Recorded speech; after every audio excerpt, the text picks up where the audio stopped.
Dans l'assemblée des saints, assoiffé je me tiens, que ton onction descende sur moi.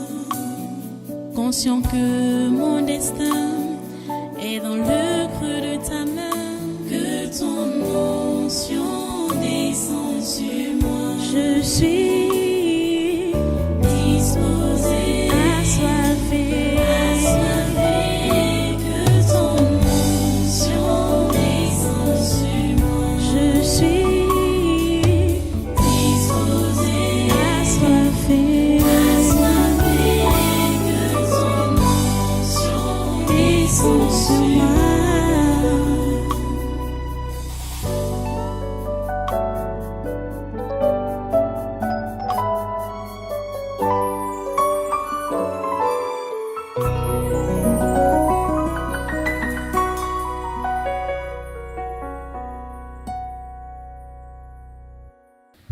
C'est comme ça que vous pensez, vous qui n'êtes pas mariés, qu'on vous a attaché au village. Or, certains parmi vous, Dieu a prévu que vous devez rester comme ça, sans vous marier. Et certains parmi vous, Dieu veut que vous puissiez vous-même prendre l'engagement que vous allez le servir sans vous marier.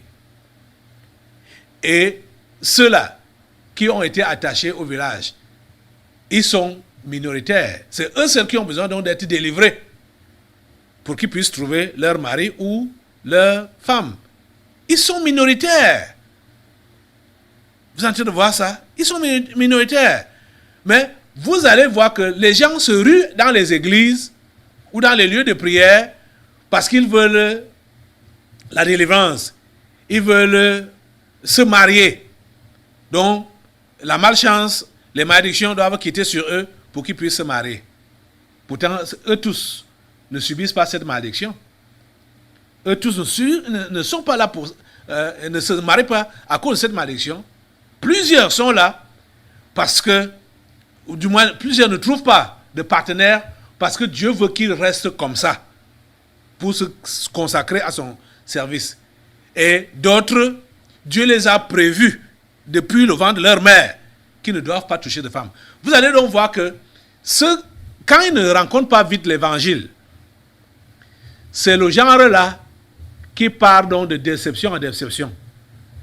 C'est-à-dire, ceux qui normalement doivent se consacrer à l'évangile sans se marier, ou que ceux-là que Dieu a prévu que depuis le ventre de leur mère, ils ne puissent pas se marier. C'est ceux-là qui partent souvent de déception en déception.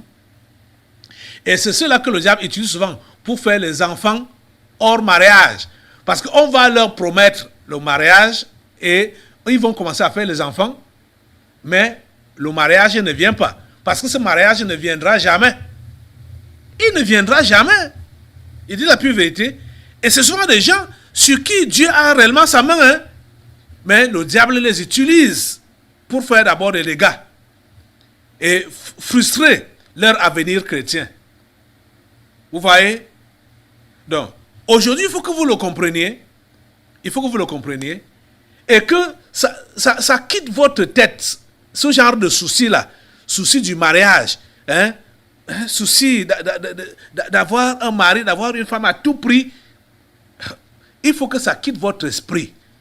Il faut que ça quitte votre tête. Il faut que ça ne soit plus votre préoccupation. Vous comprenez ça? Je veux que nous puissions aller dans 1 Corinthiens chapitre 7 là. 1 Corinthiens chapitre 7. Je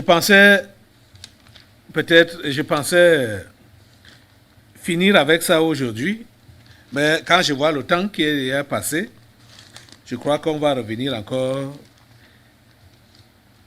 jeudi sur ce même sujet, ce point particulier.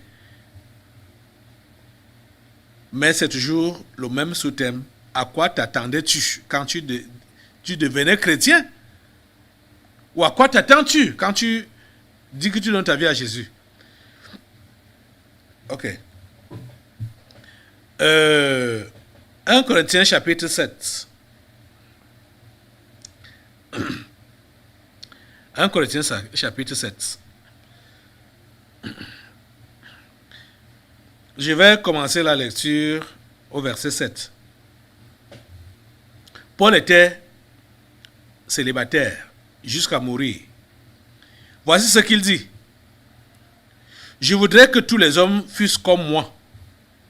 Je voudrais que tous les hommes fussent comme moi. Il conseille aux hommes d'être comme lui. Il était célibataire toute sa vie.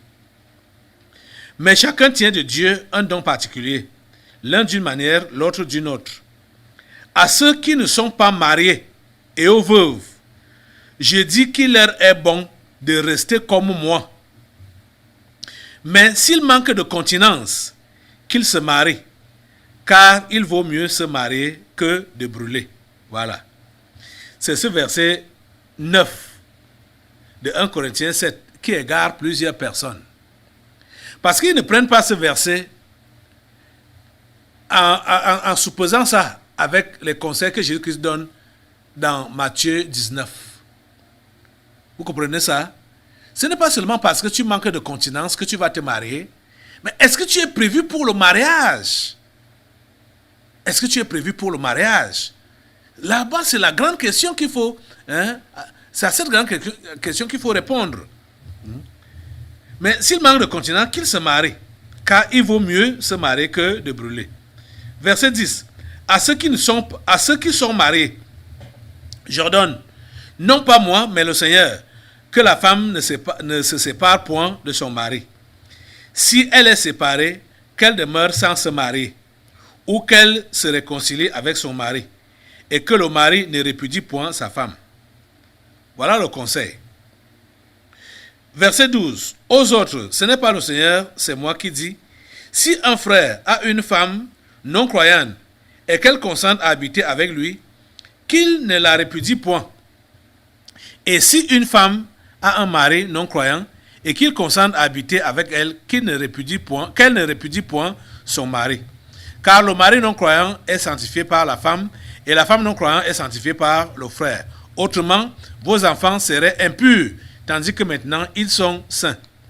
Si le non croyant se sépare, qu'il se sépare.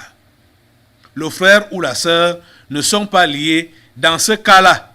Dans ces cas-là, Dieu nous a appelés à vivre en paix. Le frère ICP m'a dit que son ex-épouse a engagé le divorce au niveau du tribunal. Ne t'inquiète pas, ne t'oppose même pas à ça. Même comme elle a écrit, elle a tout fait. La femme là, c'est vraiment une autre. Elle était vraiment un agent du diable à côté du frère. Vous vous rendez compte que la femme découche des jours et des jours et fréquemment pendant très longtemps. Et à chaque fois, quand elle vient de ses randonnées, c'est elle qui provoque encore le mari à la maison et c'est elle qui est la première à gifler. Et dans le même temps, elle fait filmer ça. Elle donnait le téléphone, je ne sais pas à qui là. Elle donne le téléphone à quelqu'un pour filmer. Donc elle engage la bagarre. Elle donne le téléphone pour qu'on puisse filmer. Parce que c'est depuis des années qu'elle fait ça. Et en même temps, elle part faire le certificat médical. Son mari n'était pas au courant que c'est le jeu d'art qu'elle jouait. Donc elle préparait le divorce. Donc pour avoir des preuves qu'elle était malmenée à la maison. Elle était battue, bastonnée. Vous vous rappelez leur dernier enfant qu'on a délivré ici là? Et que c'est cet enfant-là, c'est même... on appelle encore comment?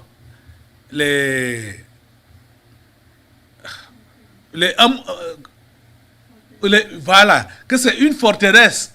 L'enfant là était une forteresse. Elle donne des raisons que l'enfant là est comme ça parce que son mari l'avait tapé avec sa grossesse. C'est pourquoi il est devenu ce qu'il est devenu là.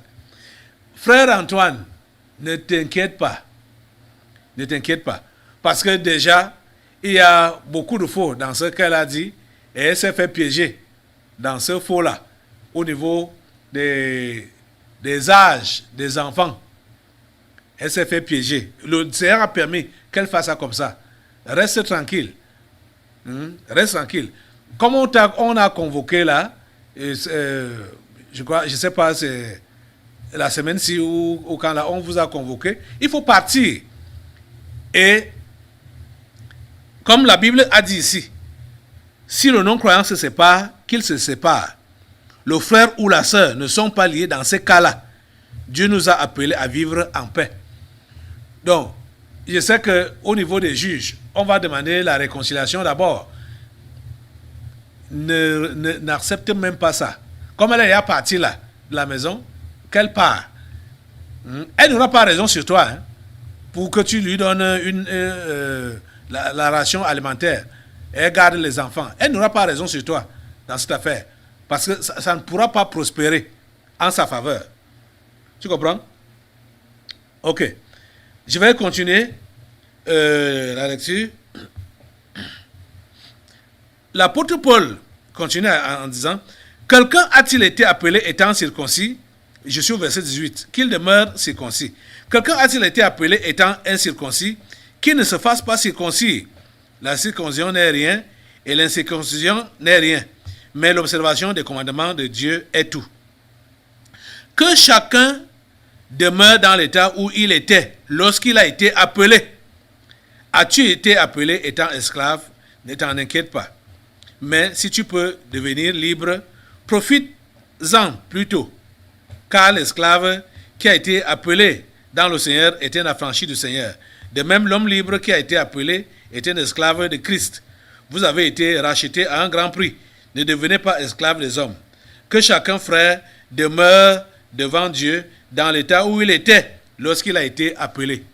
Tu as été appelé étant célibat. Pourquoi tu t'inquiètes de ton célibat? Pourquoi tu t'inquiètes de ton célibat? Tu as été appelé étant démuni. Pourquoi tu t'inquiètes de ta pauvreté? Quel que soit ton état, ça ne doit pas t'enlever la paix. Quel que soit ton état, l'état dans lequel tu as été appelé, ça ne doit pas t'enlever la paix pour que tu cherches le changement à tout prix. Tu vois? Ça ne doit pas enlever ta paix. Quelles sont les raisons qui t'ont amené dans la foi? Pourquoi tu veux qu'à tout prix tu puisses obtenir ce que tu voulais quand tu as dit que tu te convertissais? Est-ce que c'est ça que Dieu veut pour toi? Oh mon Dieu. Aide ces gens à comprendre. Aide ces gens à comprendre. Verset 25. Pour ce qui est des vierges, je n'ai point d'ordre du Seigneur, mais je donne un avis, comme ayant reçu du Seigneur miséricorde pour être fidèle. Voici donc ce que j'estime bon, à cause des temps difficiles qui s'approchent. Il est bon à un homme d'être ainsi. Es-tu lié à une femme? Ne cherche pas à rompre ce lien. N'es-tu pas lié à une femme? Ne cherche pas une femme. Si tu t'es marié, tu n'as point péché. Et si la vierge s'est mariée, elle n'a point péché. Mais ces personnes auront des tribulations dans la chair. Et je voudrais vous les épargner. Vous êtes en train de comprendre ça? Le conseil est clair ici. Mais je sais que ça fait tic dans plusieurs cœurs quand j'ai lu là. Ça fait tic pour ceux-là qui veulent se marier à tout prix là. Quand la Bible dit ici que voici donc ce que j'estime bon à cause des temps difficiles qui s'approchent. Et nous sommes dans ces temps difficiles. Paul disait que les temps difficiles s'approchent. Et voici, ça a fait 2000 ans avant qu'on ne soit dans ces temps-là. Ça a fait 2000 ans avant qu'on ne soit en plein dans ces temps-là. En ces temps-ci où nous sommes, qu'est-ce que tu as vraiment dans ta tête, dans ton esprit là, pour t'inquiéter du mariage, pour te soucier du mariage? Qu'est-ce que tu as? Qu'est-ce que tu veux? Qu'est-ce que tu veux? Franchement. En ces temps difficiles, qu'est-ce que tu veux? Oh mon Dieu. Oh mon Dieu. Aide ces gens. Verset 27 dit: es-tu lié à une femme? ne cherche pas à rompre ce lien. Donc pour ceux qui sont mariés, vous n'êtes pas appelés à divorcer, légalement mariés. N'es-tu pas lié à une femme? Ne cherche pas une femme. Tu comprends, non? Si tu n'as pas d'engagement, si tu n'es pas marié, ne cherche pas une femme. À cause des temps difficiles dans lesquels nous sommes actuellement.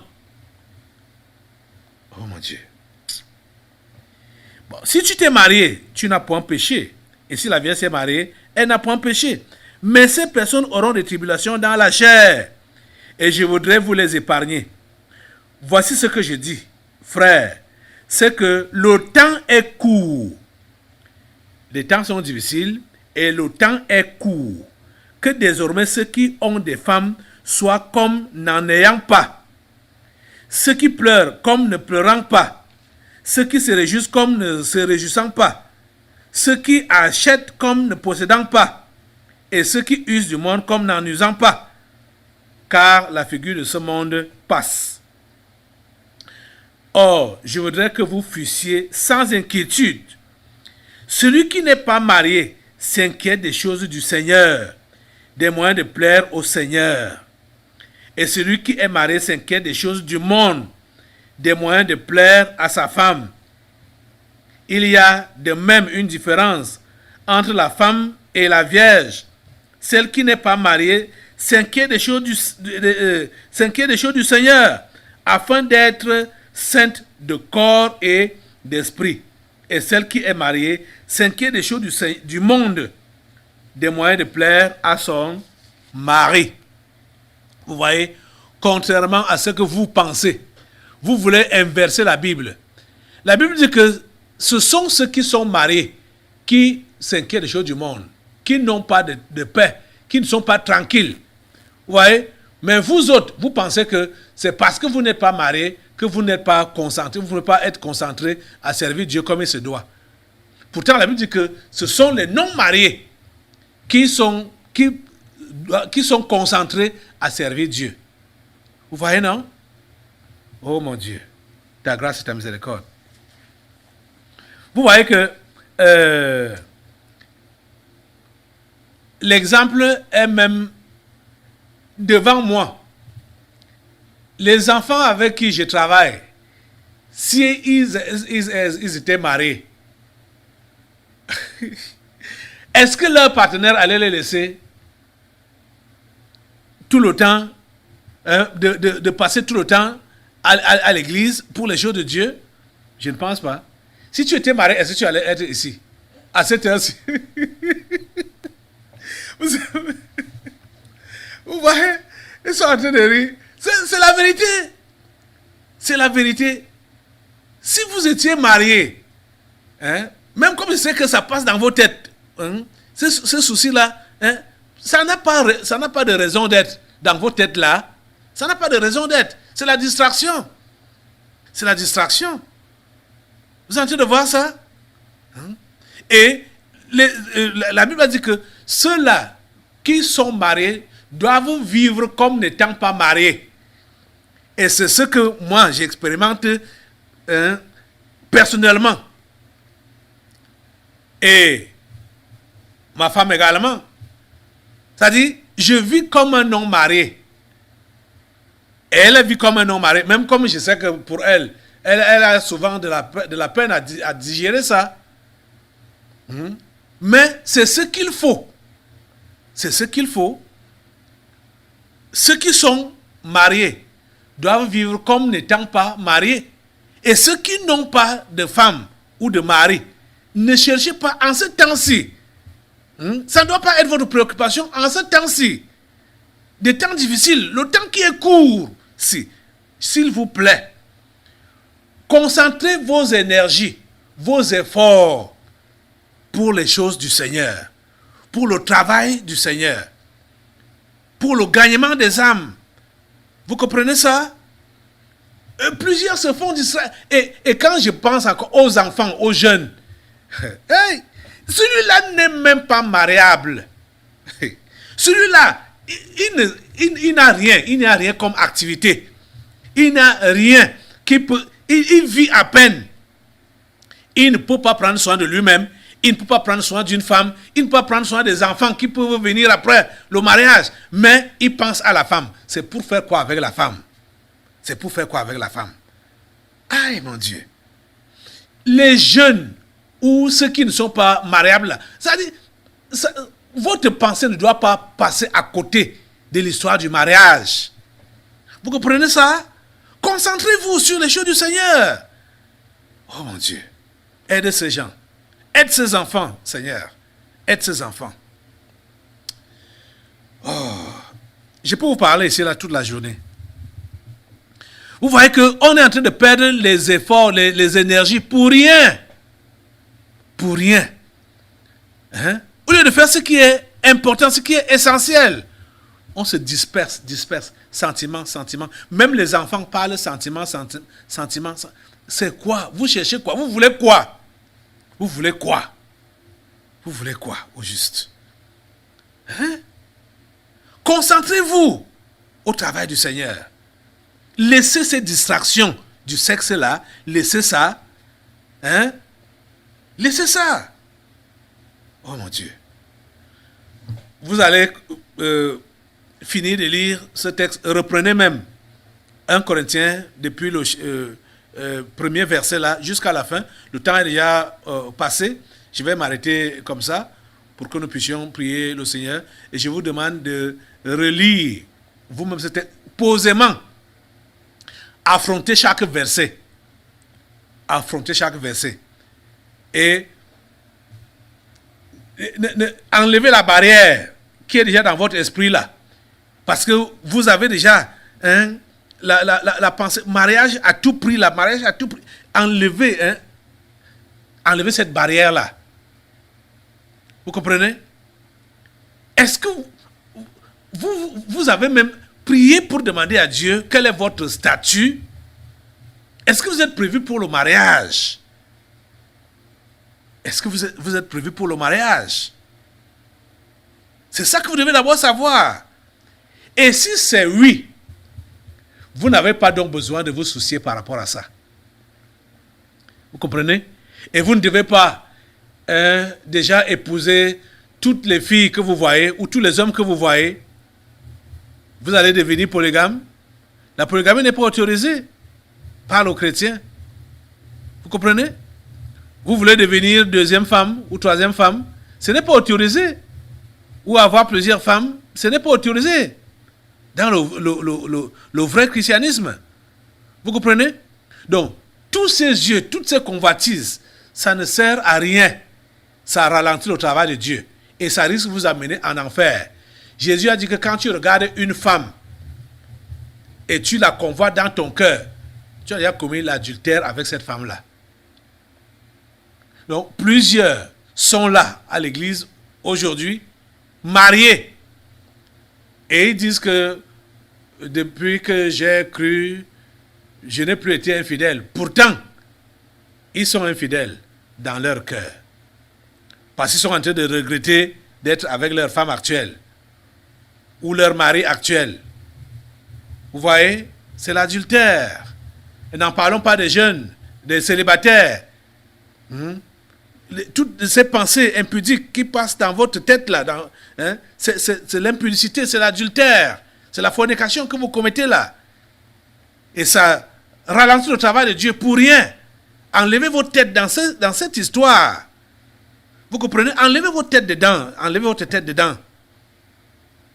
Oh Seigneur, aide ces gens. Lève-toi sur tes deux pieds. Lève-toi sur tes deux pieds. Demande au Seigneur qu'il te donne la grâce de te concentrer sur l'essentiel, qui est le salut des âmes. En ce temps de la fin, les temps sont difficiles et le temps est court. Voici donc ce que j'estime bon à cause des temps difficiles qui s'approchent. Nous sommes dans ce temps. Paul a parlé il y a 2000 ans, 2000. Et il parlait, faisant allusion à ce temps dans lequel nous sommes. Ce temps difficile dans lequel nous sommes. On va te dire, comme les différents mails là, hein, respect scrupuleux des mesures barrières pour aller signer. Toi, tu es donc chrétien, tu vas aller signer avec respect scrupuleux des mesures barrières. Hein? Vraiment. Ça ne doit pas être ton souci maintenant. Tu comprends ça?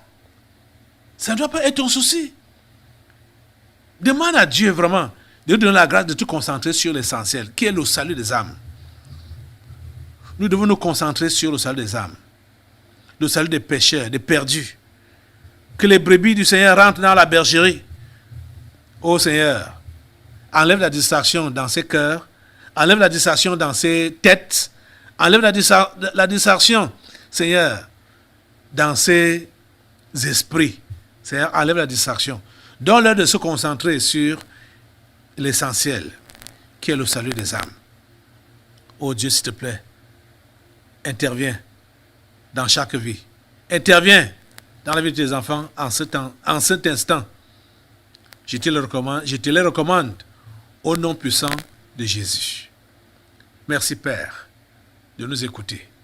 Au nom de Jésus, nous avons prié. Amen. Amen. Prenez place, asseyez-vous. Restez vraiment dans la prière. Je vous invite à aller relire Matthieu 19 et 1 Corinthiens 7 qu'on a commencé à lire là. On n'a pas fini. Pour ne pas trop vous donner la lecture de Matthieu 19, je vais vous donner les versets qui concernent ce que nous avons enseigné aujourd'hui. C'est donc Matthieu 19, du verset 1 jusqu'au verset 12. Matthieu 19, du verset 1 jusqu'au verset 12. Et lisez tout 1 Corinthiens 19. Relisez encore, je veux dire, 1 Corinthiens 7. 1 Corinthiens 7, relisez cela.